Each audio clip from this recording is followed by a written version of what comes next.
Update po mga ka-idol sa kinastraight po natin nung nakaraan. So ayan na po sila. So successful po yung unang sabak ko sa pagkakastraight. So wala naman po naging problema.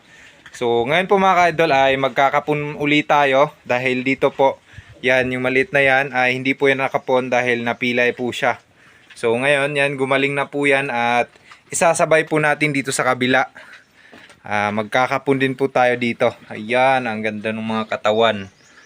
So siguro yan, yung isa na yan, hindi muna natin isama dahil may pilay din siya. So ang ikakapon po natin dito ay apat. Apat lang po yan. Tapos yung babae ay 6. So dahil may pilay yung isa, 3 lang po dyan at isa po doon. So mamaya din po mga ka-idol ay bibigyan po natin sila ng iron. Lahat po yan, pati yung dyan sa kabila. So hindi ko po kasi nabigyan ng iron nung mga 3 to 4 days pa lang po mula nung ipinanganak. So dahil baguhan pa lang po ako, hindi ko pa alam yung mga dapat ibigay sa mga biik. So ito ay wala pa rin tong iron yung mga yan. So magbibigay din po tayo. Ayan.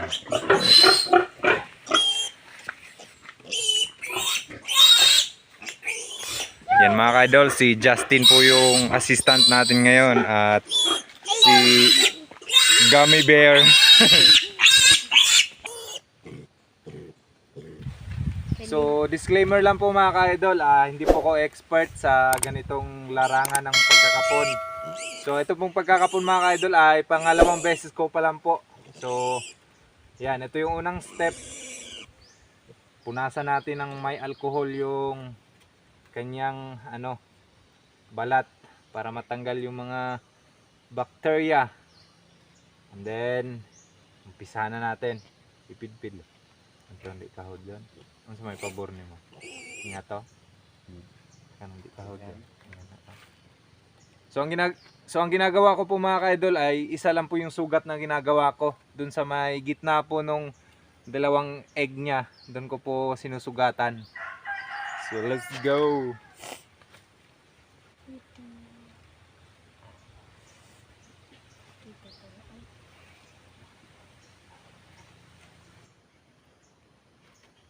Yun. Yan mga ka-idol, lagyan po natin ng amoxicillin yung loob.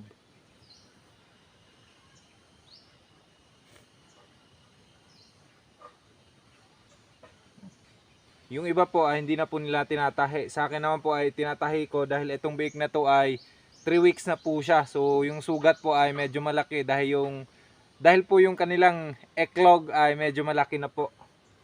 So tahiin natin.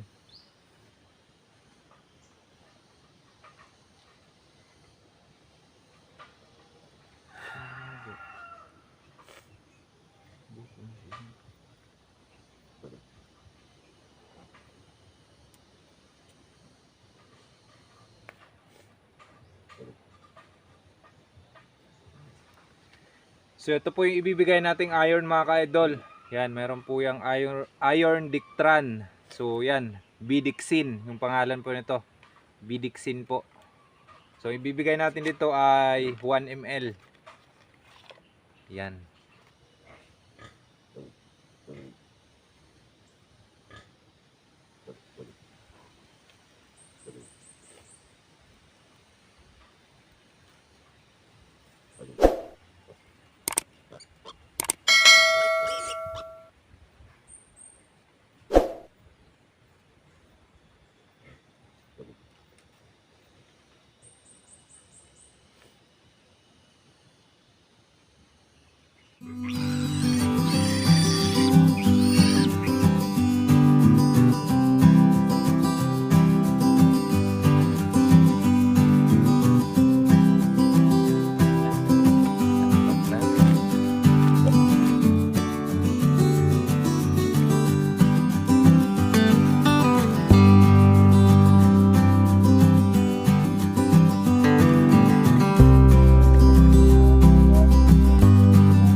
Tara, largo ra diha.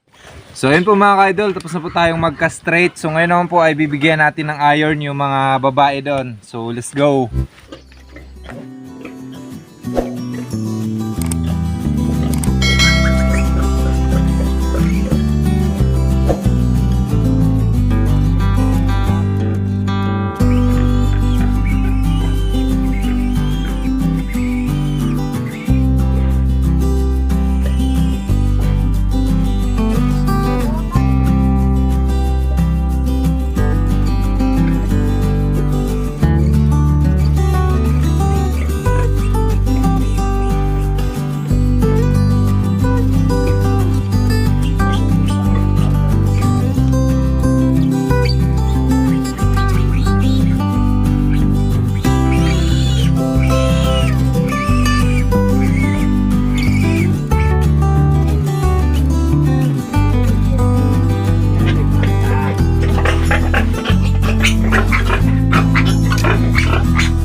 So ayun po mga ka-idol, tapos na po tayong magkapon and then magbigay po ng iron sa kanila. So hindi magtatagal mga ka-idol, ilang araw na lang ay mabibenta na natin to, lalo na itong batch na to. Yan, malalaki na po yan mga ka-idol, siguro mga 7 kilo na siguro. Just no? Mga 7 yung timbang po. Pero syempre hindi naman yan pare-parehas lahat. Meron talagang mabibigat at merong mas mababa yung timbang. So hanggang dito lang po mga ka-idol. Maraming salamat po sa inyong panonood. At kung nagustuhan nyo po yung ating mga videos ay sana'y huwag nyo pong kalimutang mag-subscribe at isama nyo rin po notification bell para palagi po kayong updated sa mga bago nating mga videos. So ito po ang Anton's Farm Life na nagsasabing gawin nyo po yung mga mabuting bagay na nagpapasaya sa inyo. Gumitas.